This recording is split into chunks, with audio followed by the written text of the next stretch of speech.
আপনারা এই 10টা কাজ কখনো ছাড়বেন না।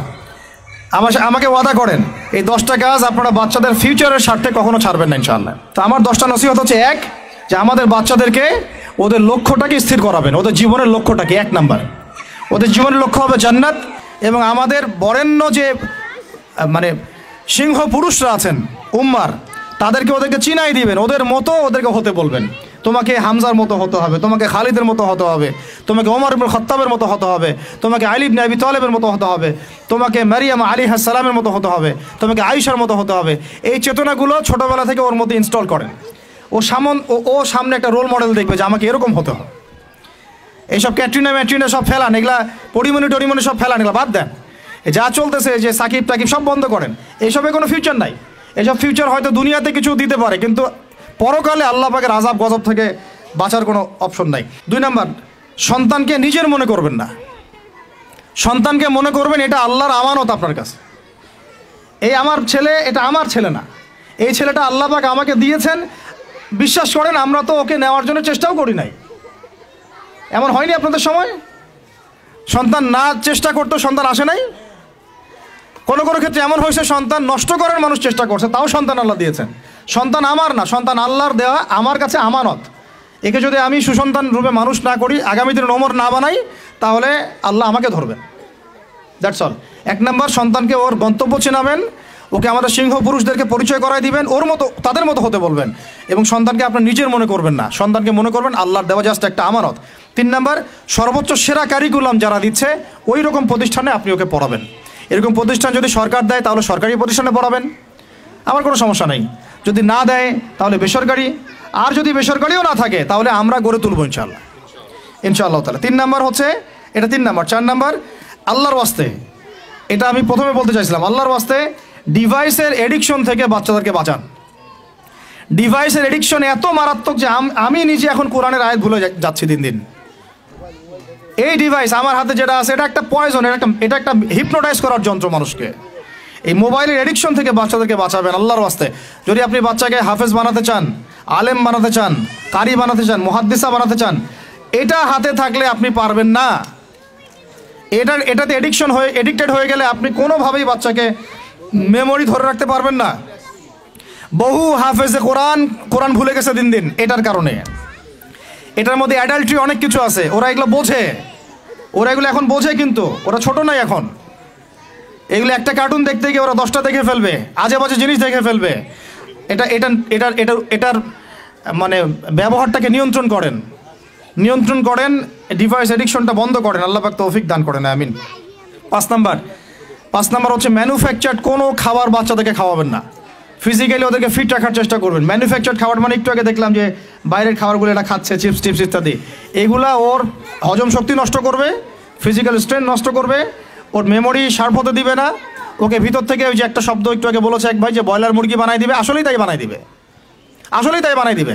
আমরা ঢাকা শহরে যখন থাকি, ছেলেপেলেদের 15 বছরের ছেলের ভুঁড়ি দেখলে আমাদের মনে হয় যে কী একটা অবস্থা। ফাস্টফুড, পিৎজা, বার্গার, কফি, এইগুলাই ওদের জীবন। তো এইরকম হইলে এই ছেলেপেলেগুলো না ফিজিক্যালি স্ট্রং থাকতে পারবে না মেন্টালি। আর মনে রাখবেন, কোরআনে আল্লাহর কিতাবের মধ্যে আল্লাহ পাক নেতৃত্ব দেওয়ার 2টা গুণাবলী বলেছেন। কয়টা বলেন? মাত্র 2টা। নেতৃত্ব দেওয়ার জন্য ওই রকম জায়গায় যেতে হলে 2টা গুণাবলী এনশিওর করতে হয়। একটা হচ্ছে ফিজিক্যাল স্ট্রেংথ, একটা হচ্ছে ইলমের স্ট্রেংথ। বাসতাতাম ফিল জিসমি ওয়াল ইলম আও বাসতাতাম ফিল ইলমি ওয়াল জিসম, মানে জ্ঞানে এবং দৈহিক শক্তিতে বলিয়ান হওয়া। ছোটোবেলা থেকে খাবারে যদি আপনারা সচেতন না হন, এই বাচ্চারা বড় হয়ে দেখবেন যে 15, 20, 30 বছরেই ভেঙে পড়ে গেছে। আমরা এটা চাই না। বিশুদ্ধ খাবার এবং ম্যানুফ্যাকচার্ড খাবার ত্যাগ করা, বাইরের খাবার বন্ধ, এবং যে রুট লেভেল থেকে ভালো খাবার এনে ওদেরকে খাওয়াবেন। পরিষ্কার পরিচ্ছন্নতাকে সর্বোচ্চ গুরুত্ব দিবেন, নিট অ্যান্ড ক্লিন থাকবে আর কি। আমার সাথে আমার পরিবারের যে মাঝে মাঝে যে একটু মিষ্টি ঝগড়া হয়, আমার একটা জিনিস নিয়ে ঝগড়া হয় যে বাচ্চারা পরিষ্কার না কেন, চকচকা না কেন, একদম সবসময় চকচকা থাকবে। না হলে এই যে হাত দিয়ে এটা ধরতেছে, মুখে হাত দিবে, পেটটা নষ্ট হয়ে যাবে। বাচ্চাদের হাইজেনিক পরিবেশ দিতে হবে, আল্লাহ পাক তৌফিক দান করেন। এটা হলো 5। 6 নাম্বার হচ্ছে নিয়মিত ওদেরকে খেলতে দিবেন। এটা আমি নিজে লিখেছি, কারণ ছোটোবেলায় আমরা অনেক খেলাধুলা করেছি। আমি একটু বুঝাই জাস্ট 1 মিনিটে। যত বেশি খেলবে তত সোয়েট হবে, মানে ঘামবে, যত ঘামবে তত ক্লান্ত হবে। যত ক্লান্ত হবে, ঘামবে, তত কোলেস্টেরল কমে যাবে, ব্লাড সার্কুলেশনটা খুব ভালো হবে। তারপরে যত খেলবে, ও টায়ার্ড হবে, তখন ও খাবে বেশি, মানে ভালো জিনিস খাবে বেশি, রুচি বাড়বে। যত ভালো খাবে, ঘুম তত ক্লিয়ার হবে, ঘুম যত ক্লিয়ার হবে, ওর ব্রেন তত শার্প হবে, ব্রেন যত শার্প হবে, ও অল্প সময়ে যা পড়তে পারবে, যা মুখস্থ করতে পারবে, এটা 10 ঘন্টায় আপনি পারবেন না। বিশ্বাস করেন, আমি আমার স্টুডেন্ট লাইফে কোনোদিনও মনে হয় 2 থেকে 3 ঘন্টার বেশি পড়ি নাই, কোনোদিনও না, কোনো পরীক্ষার আগেও না, এসএসসি, এইচএসসি, ইন্টার, মাস্টার্স, কোনো পরীক্ষার আগেও না। আমার তো মনে আছে যে আমি ওই ইন্টারমিডিয়েট পরীক্ষার আগে আমরা ভিডিও গেম খেলতে গেছিলাম, মোস্তফা, মনে আছে আপনাদের? মনে নেই অনেকে। ওই যে কাচারি বাজারে, এই যে কাচারি বাজারে আগে এখানে একটা গেমিং জোন ছিল, আপনাদের অনেকে মনে আছে যারা আমার এজের আছেন, মনে নেই আপনাদের? হ্যাঁ ভাই, জানেন তো, বাক্সের মধ্যে থাকতো, হ্যান্ডেল থাকতো। কালকে পরীক্ষা বলছে, পরীক্ষা দূর, কিসের পরীক্ষা? আমার ইংরেজি আগে পড়া আছে, আমার পড়া লাগবে না, এত কনফিডেন্স, বিকজ 1 ঘন্টা পড়ছি, আমার হয়ে গেছে। তো এই হলো অবস্থা, মানে বাচ্চাকে খেলতে দিতে হবে, খেলতে দিলে ওর ব্রেন ডেভেলপমেন্টে অনেক কাজে দিবে, ক্ষুধা বাড়বে, ঘুম ভালো হবে, ইনশাআল্লাহ তাআলা ওরা পড়া দ্রুত মনে রাখতে পারবে ইনশাআল্লাহ তাআলা। 7 নাম্বার হচ্ছে ভাই, এটা আমাদের ভাই বোনদের জন্য, যে পারিবারিক বন্ধনটা ভালো রাখেন। যে পরিবারে হাজব্যান্ড ওয়াইফের বন্ধন ভালো না, ওই পরিবারে ভালো সন্তান গড়ে উঠবে না। ওর অনেক কিন্তু দেখবেন যে মানে মেন্টালি অনেক ডিপ্রেসড হয়ে যাবে। পারিবারিক বন্ডিংটা খুব ইম্পর্টেন্ট। এই জন্য আমরা দোয়া করি আল্লাহ পাক যেন সবার মধ্যে পারিবারিক বন্ডিংটা ভালো রাখেন এবং পারিবারিক কলহ থেকে আল্লাহ পাক আপনাদেরকে হেফাজত করেন, আমিন। আর অ্যাটলিস্ট বাচ্চাদের সামনে এগুলো করবেন না। যদি ঝগড়া হয় বা কথা কাটাকাটি হয়, অ্যাটলিস্ট বাচ্চাদের সামনে করবেন না। এগুলো বাচ্চাদের শিশু মনে অনেক প্রভাব ফেলে। আপনার উমর রাদিয়াল্লাহু আনহুর ঘটনা জানেন তো? উনি এত কঠোর কেন জানেন? আপনারা যে বলেন উনি কঠোর মানুষ ছিলেন, কেন জানেন? উনার বাবা তাকে ছোটবেলায় কঠিন শাসন করতেন, কঠিন শাসন। ঠিক আমি এরকম একটা পরিবেশে বড় হয়েছি। যারা খুব কঠিন শাসনে বড় হয় তারা হয় দুরকম হবে। এক, হয় তারা নষ্ট হয়ে যাবে, অথবা তারা উম্মাকে নেতৃত্ব দিবে। দুটার একটা, হয় তারা খুব মানে মেন্টালি খুব ডিপ্রেসড হয়ে যাবে, অথবা দেখা যাবে যে তারা কঠোরতার কারণে ওরা দেখবেন ইনশাআল্লাহ ইসলামকে নেতৃত্ব দিচ্ছে বা আল্লাহর বিধানের উপর কঠোর হয়ে গেছে। তো আপনারা পরিবারের মধ্যে একটা হৃদ্যতার বন্ধন রাখবেন, যাতে করে পারিবারিক বন্ধন ঠিক থাকে। বাচ্চাদের সামনে অ্যাটলিস্ট কোনো রকম কোলাহল বা ঝগড়াঝাটি বা গায়ে হাত তোলা বা যে সমস্যাগুলো আমাদের সমাজে হচ্ছে, এগুলো যেন কখনো না হয়। আল্লাহ পাক যেন আপনাদের পরিবারের বন্ধনটাকে সুন্দর রাখেন, আমিন। আর 8 নম্বরটা হচ্ছে বাবাদেরকে বলছি আমি, যে বাবাদের উচিত হবে, মাদের দায়িত্ব না শুধু সন্তানদেরকে সময় দেয়া, বাবাদেরকে সন্তানদেরকে সময় দিতে হবে। Because brother, you are not a money making machine at all. আপনি মানি মেকিং কোনো মেশিন নন। আপনার কাজ শুধু টাকা আর্ন করা না, তো আপনার আমার কাজ হচ্ছে বাচ্চাকে সময় দেয়া। কোরআন আপনি খোলেন, কোরআনের মধ্যে আপনি মা এবং ছেলের কোনো কনভারসেশন পাবেন না। আমার জ্ঞান ক্ষুদ্র, যদি থাকে আমাকে জানায়েন, যে কোনো জায়গায় যদি থাকে, কোনো জায়গায় যদি পান মা এবং ছেলের কনভারসেশন আমাকে জানায়েন। আমি কোথাও কোরআনে মা এবং ছেলের কোনো কনভারসেশন পাই নাই, মা এবং সন্তানের কোনো কনভারসেশন পাই নাই। আমি যদি ভুল হই বা আমার যদি জানা না থাকে, আপনি আমাকে জানাই দিন। আমি সব জায়গায় পাইছি বাবা ছেলে, বাবা ছেলে, বাবা ছেলে, বাবা এবং ছেলের কনভারসেশন। তার মানে কোরআন আমাদেরকে হেদায়েত দিচ্ছে যে বাবাদেরকে সময় দিতে হবে ছেলেদেরকে। ইউসুফ তার বাবার সাথে কথা বলছেন, ইউসুফের বাবা তার ছেলের সাথে কথা বলছেন, লুকমান আলাইহিস সালাম তার ছেলেকে নসিহত করছেন, ইব্রাহিম আলাইহিস সালাম তার ছেলেকে বলছেন আমি তোমাকে জবাই করার স্বপ্ন দেখেছি। মা ছেলের কনভারসেশন খুব পাওয়া যায় না। আমি জানি না, কোনো জায়গায় থাকতে পারে, থাকলে আমাকে জানায়েন, কিন্তু আমি পাইনি কখনো। তো বাবাদেরকে বলবো আপনি সন্তানকে সময় দেন, because you are not a money making machine at all. আপনি কোনো মানি মেকিং মেশিন নন। এটা হলো 8 দুটো বলে শেষ করতেছি। 9 নম্বর হচ্ছে সন্তানকে চাপ দিবেন না, চাপ দিয়ে ওকে জোর করে কোনো কাঠামো দেওয়ার চেষ্টা করবেন না। বরং আপনি খুঁজে বের করেন আপনার সন্তানের মধ্যে ইউনিক প্রতিভা কি আছে।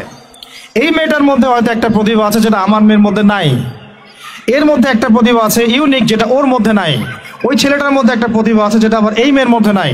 আপনি কখনো কারোর সাথে কারো তুলনা করবেন না। তুমি মারিয়ামের মতো ফার্স্ট হতে পারো নাই কেন, তুমি ওই সুমাইয়ার মতো সেকেন্ড কেন হলো না, তুমি ওই আবদুল্লাহর মতো কেন ফার্স্ট হলো না, কখনো এরকম তুলনা করবেন না। এগুলো করলে ছেলেরা ভিতর থেকে, মেয়েরা ভিতর থেকে খুব ডিপ্রেসড হয়ে যায়, আত্মবিশ্বাস হারায় ফেলে। ওরা মানে মনে করে হয়তো আমার দ্বারা কিছু হবে না। বরং আপনি আরো উৎসাহিত করবেন, কোনো সমস্যা নেই বাবা, কোনো সমস্যা নেই আম্মু, এবার বড় নেই পরে এবার হবে ইনশাল্লাহ। বরং তাদেরকে সময় দিবেন এবং খুঁজে বের করবেন যে কোন প্রতিভা আপনার মেয়ের মধ্যে, আপনার ছেলের মধ্যে আছে। কেউ দেখবেন খুব ভালো লিখতে পারে, কেউ ভালো আবৃত্তি করতে পারে, কেউ ভালো নেতৃত্ব দিতে পারে, কেউ ভালো দেখবেন যে মাশাআল্লাহ মুখস্থ করতে পারে। প্রতিভা বিচক্ষণতার সাথে ফাইন্ড আউট করতে হবে। এটা আমার কাজ বাবা হিসেবে, আপনার কাজ মা হিসেবে। আল্লাহ পাক আমাদেরকে এটা করার তৌফিক দান করেন। আমি জোর করে চাপায় দেওয়া যাবে না। আর একটা নসিহত শেষ, সেটা হলো আমরা তো 5 ওয়াক্ত নামাজ পড়বই, বাচ্চাদেরকে তো ইসলামিক পরিবেশ দিবই। আমাদের তাহাজ্জুদের ওয়াক্তে 2 রাকাত নামাজ পড়াটাকে আপনার উপর ফরজ করে নেন। তাহাজ্জুদের ওয়াক্তে অন্তত 2 রাকাত নামাজ পড়াকে আপনার আমার উপর ফরজ করে নেন। যদিও এটা ফরজ না, ফরজ করে নেন, কারণ ওই সময়ে দোয়া যেগুলো করা হয় আল্লাহর কাছে একদম সরাসরি কবুল হয়। আপনাদেরকে আমি একজন মনীষীর কথা খালি বলবো, ইমাম বুখারী রাহিমাহুল্লাহ, নাম শুনেছেন আপনারা? তার কিতাব কিয়ামত পর্যন্ত ইনশাআল্লাহ পড়ানো হবে। ওইটা না পড়ে কেউ আলেম হয় না, তাই না বিষয়টা? তিনি যে একসময় অন্ধ ছিলেন আপনারা কি জানেন? তিনি যে একসময় চোখে দেখতে পারতেন না আপনারা কয়জন জানেন? তার মা তাহাজ্জুদের ওয়াক্তে আল্লাহর কাছে কান্না করতে করতে করতে করতে, আল্লাহ আমার ছেলের চোখটা ভালো করে দাও, আল্লাহ আমার ছেলের দৃষ্টিশক্তি ফিরায় দাও, আল্লাহ আমার ছেলের দৃষ্টিশক্তি ফিরায় দাও। মায়ের এই দোয়া আল্লাহ পাকের আরশ পর্যন্ত পৌঁছে যায় অলৌকিকভাবে, মিরাকুলাসলি। ইমাম বুখারী রাহিমাহুল্লাহ সকালবেলা উঠে চোখে দেখা শুরু করেছে। আজকে ইমাম বুখারী কি এবং তার কিতাবের মূল্য কি, তার মর্যাদা কোথায়, তার কিতাব না পড়লে আমাদের মধ্যে কোনো মানুষ আলেম হতে পারবে না, এটা আমরা এখন স্বতঃস্বীকৃত। কিভাবে হয়েছে ভাই বোনেরা? দোয়ার মাধ্যমে। প্রচুর দোয়া করতে হবে সন্তানদের জন্য। আমি যতবার বাইতুল্লাহ যতবারই জিয়ারত করেছি, তাওয়াফ করেছি, প্রত্যেক তাওয়াফে আমি সবসময় দোয়া করি আমার ছেলে মেয়েদের জন্য। আল্লাহ আমার ছেলে ওসমানকে ওসমান রাদিয়াল্লাহু আনহুর মতো বানাও। শর্টকাট দোয়ার কি? আমার ছেলে মেয়ে মারিয়ামকে মারিয়াম আলাইহিস সালামের মতো বানায় দাও। আল্লাহ আমার মেয়ে আয়েশাকে আয়েশা রাদিয়াল্লাহু আনহার মতো বানায় দাও। আল্লাহ আমার ছেলে ওমরকে ওমর ইবনে খাত্তাবের মতো বানায় দাও। আপনারা এভাবে দোয়া করতে থাকুন। দোয়া কবুলের সময়গুলো খুঁজে খুঁজে বের করে দোয়া করতে থাকতে হবে ইনশাআল্লাহ। বাবা মার দোয়া আল্লাহ পাক ফেলবেন না ইনশাআল্লাহ। আল্লাহ পাক আমাদেরকে এই বিষয়গুলো আমল করার তৌফিক দান করেন। আর সব সময় ছেলে মেয়েদেরকে আত্মবিশ্বাস দিবেন। যত তাদেরকে কনফিডেন্স দিবেন ওরা আরো ভালো করবে। যত ধমক দিবেন এই তুই পারিস না, তোর দ্বারা হয় না, তুই কি করস, ইত্যাদি ইত্যাদি, তত দেখবেন ও আর পারতেছে না। আমি বেসিক্যালি ছোট থেকে যে বড় হয়েছি এই জিনিসটার অনেক ঘাটতিতে বড় হয়েছে। কনফিডেন্স না দেয়া। তবে সবাই সবকিছু হয় না, কিছু ব্যতিক্রম বিষয় থাকে। কিন্তু আমি যেটা রিয়েলাইজ করেছি, একটা মানুষকে যখনই কনফিডেন্স দেওয়া হয় সে অনেক ভালো করে। যখন আপনি তাকে আন্ডারস্টিমেট করবেন সে ভালো করতে পারবে না। তাই আল্লাহর ওয়াস্তে আমাদের বাচ্চাদের উপরে চাপ না দিয়ে আত্মবিশ্বাস দিবেন, ভালোবাসবেন, মহব্বত করবেন, ওকে উৎসাহ দিবেন, দেখবেন ইনশাআল্লাহ ও আরো ভালো করতেছে ইনশাআল্লাহ। মাশাআল্লাহ তুমি তো সুন্দর লিখছো, আরেকটু ভালো করো, ভালো হয়েছে তো মাশাআল্লাহ, আরেকটু করো, সুন্দর আর্ট করছো, আরেকটু ভালো করো, মাশাআল্লাহ এক পারো তো মুখস্থ করে ফেলছো, আরেক পারো পারবা ইনশাআল্লাহ।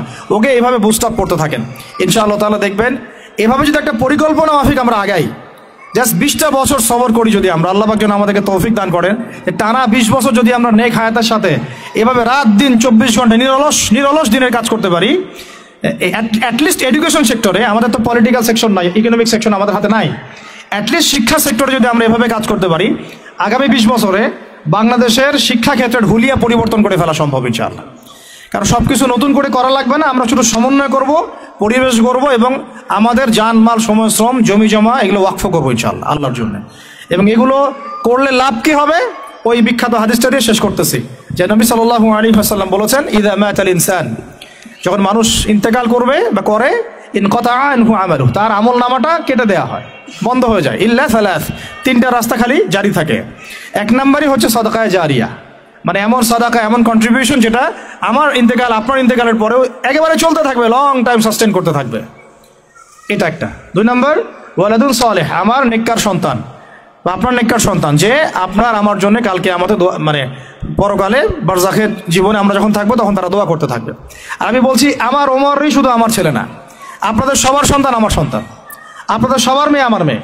আমি এভাবে কখনো চিন্তা করি না যে প্রতিষ্ঠানগুলো আমরা করতেছি বা যে প্রজেক্টগুলো আমরা নিচ্ছি হাতে, এগুলো শুধু আমার ছেলের জন্য, আমার মেয়ের জন্য, কোশ্চিন কালেও না। এদেশের প্রত্যেকটা শিশু আমার শিশু, আমার ছেলে আমার মেয়ে। এদেশের প্রত্যেকটা বোন আমার বোন, এদেশের প্রত্যেক ভাই আমার ভাই। ওইভাবে চিন্তা করে আমাদেরকে না গেলে আমরা জাতিগত পরিবর্তন আনতে পারবো না। তখন আমরা স্বার্থপর হয়ে যাবো, আমার ছেলে বাঁচলেই হলো, আমার মেয়ে বাঁচলেই হলো। তখন হবে কি, আমার ছেলে আদতে বাঁচতে পারবে না, আমার মেয়েও বাঁচতে পারবে না, কারণ ফিতনা যখন সব জায়গায় ছড়ায় পড়বে আমার ঘরেও তো ঢুকবেই, স্বাভাবিক। আর শেষ নাম্বারটা হচ্ছে আল ইলম, এমন জ্ঞান ইউনতাফাউ বিহিন নাস, যে জ্ঞান দিয়ে মানুষ উপকৃত হয়। এই হলো শিক্ষা প্রজেক্টগুলো। আল্লাহ পাক এই হাদিসটার উপর আমাদের সবাইকে আমল করার তৌফিক দান করেন, আমিন। আর আমি লম্বা করছি না, আপনাদের অনেকেই ক্ষুধার্ত, আমাদের বাচ্চারা ক্ষুধার্ত। আমরা দোয়া করি আল্লাহ পাক যেন আমাদের সবাইকে পবিত্র কোরআন এবং নবীর হাদিস অনুযায়ী জীবন গড়ার তৌফিক দান করেন। এক নাম্বার, সবাইকে যেন আমাদের এই শিক্ষা প্রজেক্টের সাথে আপনাদেরকে সম্পৃক্ত করেন, আমিন। আমাদের জীবনের গন্তব্যটা আমাদেরকে ফিক্স করার তৌফিক দান করেন, বাচ্চাদেরকে মানুষ করার তৌফিক দান করেন, সবাইকে হালাল খাওয়ার তৌফিক দান করেন, ধৈর্য ধরার তৌফিক দান করেন, নেক আমল আল্লাহ পাক যেন বেশি বেশি করার তৌফিক দেন এবং সুন্নাহ ভিত্তিক জীবন করার তৌফিক দেন। এছাড়াও আমি দোয়া করি মন থেকে আল্লাহ পাক যেন আমাদের বাচ্চাদেরকে সুস্থ রাখেন, আমাদের প্যারেন্টসদেরকে সুস্থ রাখেন, টিচার্সদেরকে সুস্থ রাখেন এবং আমাদেরকে সুস্থতার সাথে আল্লাহ পাক লম্বা সময় দিনের কাজ করার তৌফিক দান করেন। এবং ভিতরে বাহিরে যত ইসলাম বিরোধী অপতৎপরতা আছে এগুলোকে আমাদেরকে সাহসিকতার সাথে ফেস করার তৌফিক দান করেন, আমিন। আর আমি সর্বশেষ আবারও বলতেছি যে এই দায়িত্বগুলো আমাদের একার না। প্রিয় দিনী ভাই এবং বোনেরা, আপনাদের সবার দায়িত্ব আগায় আসেন। আমি এভাবে আগে কখনো বলি নাই, এখন বলতেছি বিকজ আমি চাই না আমাদের কোনো প্রতিষ্ঠান কোনো মানুষের ছত্র ছায়ায় থাক। প্রত্যেকটা প্রতিষ্ঠান, প্রত্যেকটা মার্কাজ, প্রত্যেকটা ক্যাম্পাস শুধু হবে আল্লাহর জন্যে, আল্লাহর জমিতে, আল্লাহর বিল্ডিং, এটা কিয়ামত পর্যন্ত এভাবে থাকবে ইনশাআল্লাহ। এটা আমার কোনো ব্যক্তি মালিকানায় না। আল্লাহর জন্য ওয়াকফ করার আমাদের জায়গা দরকার, কনস্ট্রাকশন দরকার, ফাইন্যান্স দরকার। ইনশাআল্লাহ তাআলা আল্লাহ পাক আমাদেরকে যে নিয়ামতগুলো দিয়েছেন এগুলো যদি আমরা সবার সামনে মানে সুষ্ঠুভাবে উপস্থাপন করতে পারি, আমি আশা করি সারা দেশ বিদেশের অনেক মানুষ আগে আসবে ইনশাআল্লাহ তাআলা। আল্লাহ পাক আমাদেরকে প্রত্যেকটা বিভাগীয় শহরে এরকম প্লে থেকে নিয়ে মাস্টার্স পর্যন্ত, দ্যাট মিনস নুরানি থেকে নিয়ে ইফতা পর্যন্ত এইরকম একটা ক্লাসিক্যাল প্রতিষ্ঠানগুলো, মার্কাজগুলো গড়ে তোলা তৌফিক দান করেন, আমিন। আমি আজকের মতো এখানে শেষ করছি। আকুলু কওলি হাযা আস্তাগফিরুল্লাহ লি ওয়া লাকুম ওয়া লিসাইরিল মুসলিমিন। বারাকাল্লাহু লানা ওয়া লাকুম বিল আয়াতিল হাকীম। ইন্নাহু তাআলা জাওয়াদুন কারীম রাউফুর রহিম।